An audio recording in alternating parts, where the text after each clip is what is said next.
The practice of Sith sorcery, also known as Sith magic, originated with the original red-skinned Sith on the planet Korriban after the original Dark Jedi exiles would combine mysticism with their own experiments with dark side power.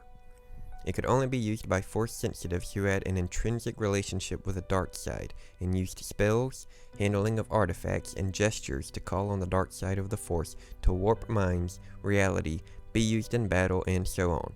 Not every Sith was gifted in this practice, and even the Sithari, Darth Bane, was unable to grow to be a true master of Sith sorcery. His apprentice, Darth Zana, on the other hand, was a different story, as she pretty much became a master at using this terrifying ability. Sith sorcery was described as the full destructive power of the dark side and was derived from negative emotions. Sith with great strength would be the only ones capable of withstanding the negative effects the practice took on them both mentally and physically.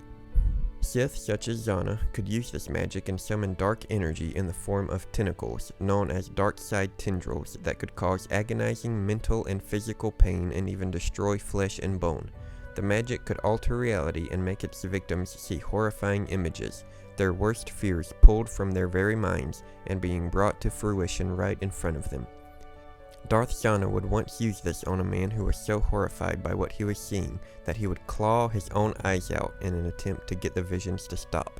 And as we mentioned in a previous video, Zana would even use her magic on her own cousin, driving him mad and attempting to attack a group of Jedi who would kill him as they mistook him for a Sith, allowing Zana and her master Bane to escape undetected. Throughout the centuries, the Jedi were of course fearful of the magic and would attempt to destroy, or at best, contain objects or artifacts that would aid in the magic's use.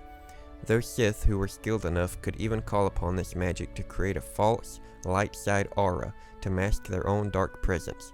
This is precisely what Darth Zana would do when she snuck into the Jedi Temple on Coruscant in an attempt to discover a way of removing the Orbalisk armor from her master Bane. Many Sith would use holocrons, scrolls, or spellbooks to pass down their knowledge of the practice to generations to come. Some would imbue their weapons or even armor with Sith magic for protection and aid against Jedi or any other potential enemy they may cross paths with.